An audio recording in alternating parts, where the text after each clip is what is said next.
Hello, Beat Check listeners. I'm Shane Dixon Kavanaugh, Portland City Hall reporter with the Oregonian OregonLive, and your host today. Few helped define the Portland food scene that would fuel the city's glowing reputation for innovation and creativity the last 2 decades than Naomi Pomeroy, the celebrated chef, cookbook author, and James Beard Award winner. Pomeroy died July 13th in a tragic accident while floating on the Willamette River near her hometown Corvallis. She was just 49. Joining me today is Michael Russell, our fabulous restaurant reporter and food critic, to talk about Pomeroy's indelible impact. Michael, welcome to the show. I've been called the Shane Dixon Kavanaugh of restaurant reporters, so... high praise there. Intro, man, I appreciate it. But yeah, no, I appreciate you taking a few minutes to chat with me today about Naomi. Yeah, it's been kind of it's been a difficult week. I wasn't personal friends with Naomi. I mean, part of our job, as you know, is to kind of keep an arm's length removed from sources. So I try not to befriend chefs or restaurant owners, but you know, Naomi's a major figure in this town, and I've probably interviewed her 25 times in the past 10 years.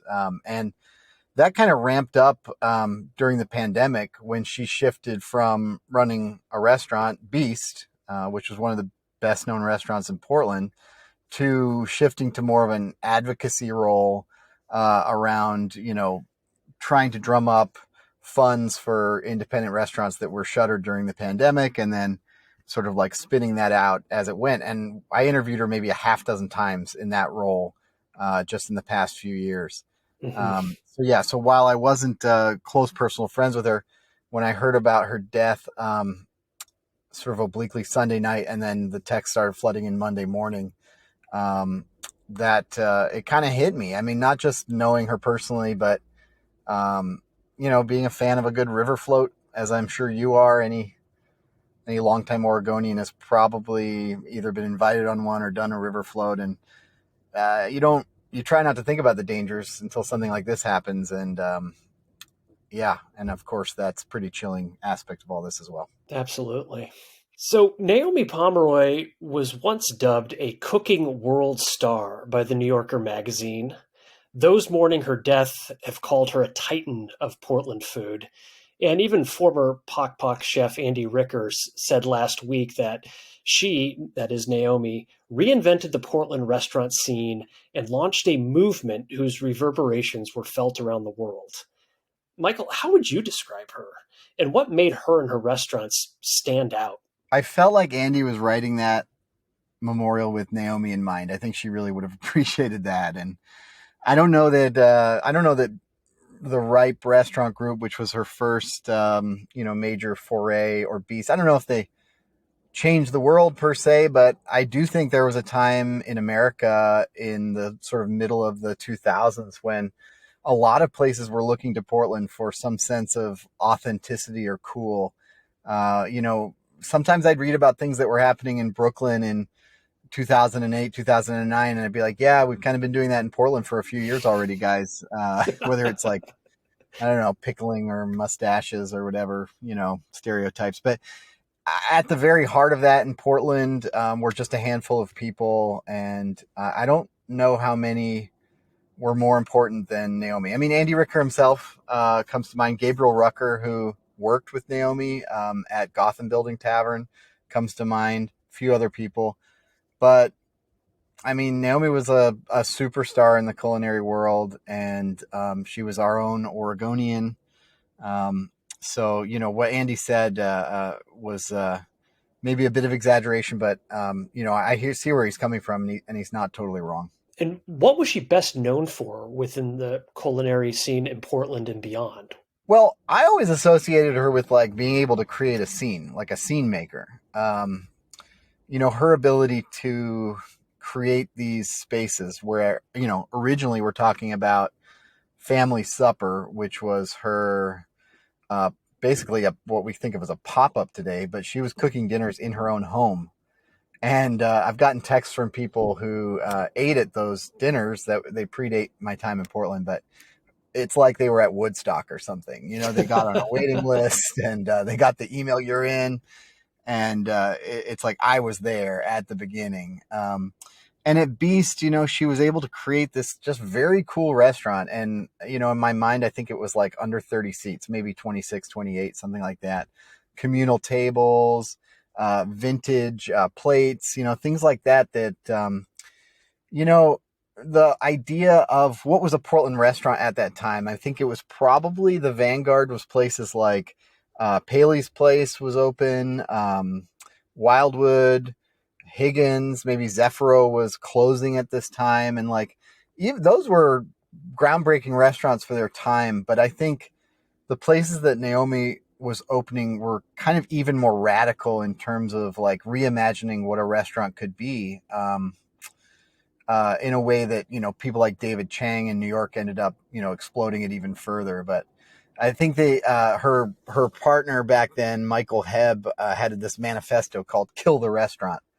And I think that was maybe part of their aim, was to like break down some of the stuffiness of what came before and show that you can create a vibe, create a scene, and create, an amazing dining experience, maybe without all the bells and whistles and linens of the old time. But that being said, if that's the way I saw Naomi, her peers saw her as an incredible chef.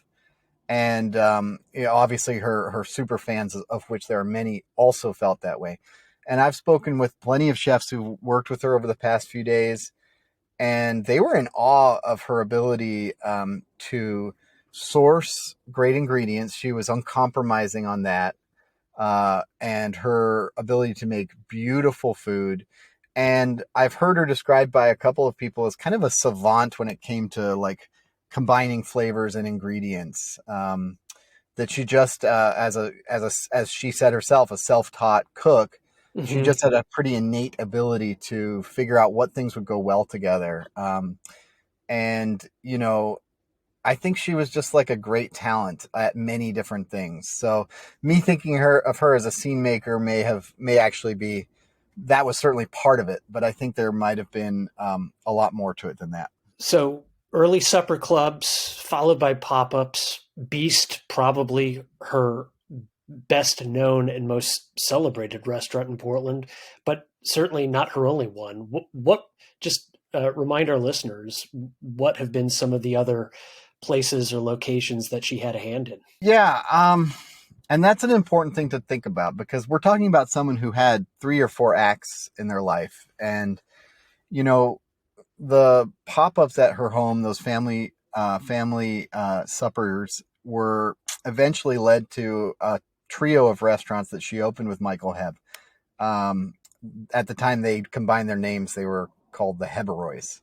And they opened, they sort of like turned family, they turned those family pop-ups into what we think of as the Ripe Restaurant Group, which also included Gotham Building Tavern, which was on Interstate Avenue. And then they opened Clark Lewis, which actually still exists and was our restaurant of the year when it opened, I believe, in 2004. So that empire, as we say in the restaurant writing world, those 3 restaurants, or 2 restaurants and like an occasional pop-up, were like a really big deal. And people were flying in from Food and Wine or W Magazine or whatever to come and profile Michael and Naomi. They were the king and queen of Portland food. And it all kind of went up in flames when, first of all, Michael and Naomi's relationship fell apart, and then they ran out of money. I think they were just spending too much. At the time, I don't know that they're the best with the the numbers aspect of running a restaurant. But the kind of amazing thing is when that blew up, Michael leaves for Seattle, and he's done some interesting things since then, but I don't think he's ever opened a restaurant. But Naomi dusted herself off and came back a few years later, in about 2007 with Beast, which, as you said, is probably the restaurant she's best known for. I remember moving to Portland I moved here in 2006, but a couple of years later, I was watching the show Gossip Girl. Have you ever heard of that? I lived Gossip Girl for many years when I was in New York, Michael. You were tracking the movements of, what are their names? Sabrina. And Yeah, well, anyway, like there is a Gossip Girl episode where they talk about someone moving from Portland. Oh, he worked at Beast or something like that. And I remember being like, oh my God, this like restaurant has crossed over to the mainstream. I remember personally like seeing big SUVs with spinner tires on them, like parked outside, like people, getting all dolled up and maybe even coming from the airport with their suitcases to eat there. It was a really, really big deal. Mhm. And then, just to push it forward, I talked about Naomi's advocacy work, but she wasn't done. She was actually planning to open a restaurant on Division Street. As we reported, it was going to be a neighborhood bistro. It was going to open this fall. At the Uh, former Woodsman Tavern, right? Correct. Yeah, I think it's like 46th and Southeast Division Street. Yep. She had just opened an ice cream shop called Cornet Custard with her longtime former sous chef and friend Micah Paredes. And that custard shop is open. I mean, it's been closed for the past few days, but I think it's reopening soon. And she was back in the game.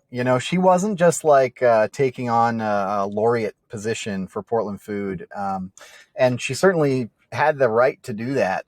I know she has done classes here and there in Oregon and in France. She could have just stepped back and become something of like an ambassador, but she was going back in the game. And I think the bistro was going to be 70 seats. So we're talking about 3 times the size of Beast. This was a pretty serious endeavor and fairly ambitious. So yeah, it would have been really, really fun and interesting to see how that next chapter went for her. Well, what's the status of that project now? Yeah, I mean, I talked with her business partner, Luke Dirks, who also co-founded Submarine Hospitality, which is like Ava Jeans and Tusk. He's not involved with Submarine anymore, but he was obviously extremely excited to be working with Naomi. And he says he's not talking about the project in the past tense. He thinks something could still come of it. He's going to work with her family, which again includes Kyle Webster, her husband, and she has a daughter, August, I believe is her name, and who's 23. And work with them, figure out what the best move going forward is. They also kind of already have a team established, Hmm. like a chef de cuisine, a manager type.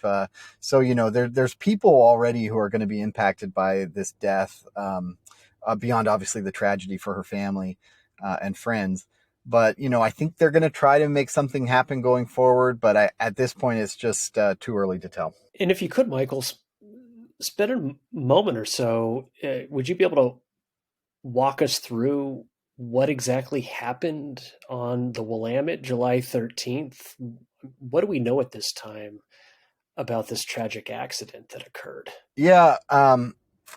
I mean, a lot of what I know, I'm reading in the newspaper, just like you and our readers. A couple of my colleagues, Fedor and Tatum, put together sort of a TikTok of what happened based on speaking with the Benton County Sheriff's Office down there, which sort of oversaw the rescue. But it sounds like Naomi and her husband and another man, who I don't know who that is, were in sort of what I called a flotilla, but basically a couple of inner tubes and a paddleboard. I believe Naomi had maybe a limb attached to the paddleboard to the ankle thing, but I think she was in an inner tube. Uh, their group hit a snag, which is basically, as far as I know, like an underwater branch or log. And somehow the combination of the fast current, the snag, and maybe that cord from the paddleboard pushed her down. And the current was too strong for her friends to reach her. Rescue boats, which apparently patrol that area near Corvallis on the Willamette River pretty regularly, because it is a popular float area. They got there. I believe they saw Naomi's body under the water. They tried to pull her out, but were unable to. And, this was all fairly late in the evening. I believe 8:30 p.m. ish was when when the deputies were dispatched at first. But they were unable to get her. And then they did say even then her body will probably resurface in 5 days. So that did happen, and they were able to retrieve her body yesterday. So yeah, I mean, that's the sort of horrific details. And my heart goes out to her husband who had to witness that. It's kind of an unspeakable tragedy for anyone, let alone the fact that she happens to be a notable and famous chef. So, Mm-hmm. yeah. And since Naomi's death, the reaction and response to it has come from all over, and from many different sectors and spaces. I was wondering if you could talk a little bit about what the reaction has been, and what people have said or how they've remembered her. Yeah, I think what you're mentioning there kind of speaks to how many hats Naomi has been wearing the past few years. And one of the first reactions that I got from after my story hit our website was an email from the Congressman Earl Blumenauer's people. And I mean, I saw that. Yeah, I got this email within about 5-10 minutes of my story running. I think he probably was aware, as I had been for the past like 12 hours, that she had died. But they were kind of waiting for the official announcement or whatever. So yeah, as she had worked with Blumenauer on, trying to get some money for independent restaurants during the pandemic. And, that speaks to kind of her more recent advocacy work on behalf of the industry. You also had people like, maybe not a household name in Portland, but Dominique Crenn, who runs a 3 Michelin star restaurant in San Francisco, spoke to how much Naomi meant to her. You had Andy Ricker, as you mentioned before, like many, many famous chefs, politicians in this case, and also just average people, just, who had eaten at her restaurant and loved it. I'm trying to think who else was. I mean, obviously, lots of writers have penned their own thoughts. Mm-hmm. But yeah, I mean, she meant a lot to a lot of people in a lot of different worlds, and it's a big hole.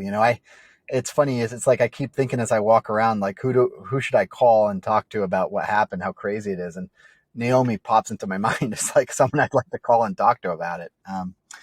But obviously I can't. And I'm just going to ask you one more question. You've spent over the years, I presume, many, many, many hours at Naomi Pomeroy's bars, restaurants, pop-ups.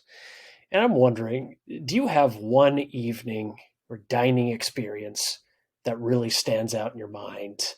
And if so, what was it? That's a great question. I think back, I'll probably be telling this story a lot in the next few days, but when I first started at the Oregonian I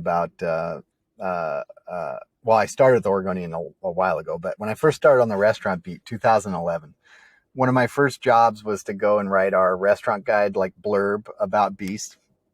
And I went to Beast, had a good time, came back, wrote the blurb, put it in the paper. And the next day I get a call on my office phone. Who is it? Well, it's Naomi Pomeroy. And she was not happy with the review. She thought it did not do enough justice to the history and legacy and quality of Beast. So she chewed me out. And over the years, I've come to believe that she was probably correct to do that maybe I should have done a better job. I don't know. But that has stuck with me. And I'll tell you, when she won her James Beard Award in 2014, I made a point of going back to the restaurant at that time and doing a proper reevaluation and re-review. And, what struck me at that time was how important that space she created was. I think I called it something like an Oregon girl's dream of Julia Child's Paris was how I described it. But this was a place you walked in and you were transported to somewhere incredibly romantic with great food, obviously, great drinks, and just, a total vision and completely executed by Naomi, along obviously with the help of the many people who've worked for her over the years, but her vision purely. And, that me appreciating that from that 2014 meal, I think will always stand out. Sometimes you need to go to a place a few times to really get it. I'm sure there's people who clicked with Beast like right away. And even though I wasn't one of those people, I think that 2014 meal really stands out. Michael Russell, thanks so much for your time. Of course, Shane. Thank you. Thanks so much for listening to Beat Check with the Oregonian. If you like this show, give us a 5-star rating and review on Apple Podcasts. It really helps people find the show. And tell a friend. Help spread the word. The best way to support our journalism and stories like this one is with a subscription to the Oregonian OregonLive. You can do that at OregonLive.com/pod support. Until next time.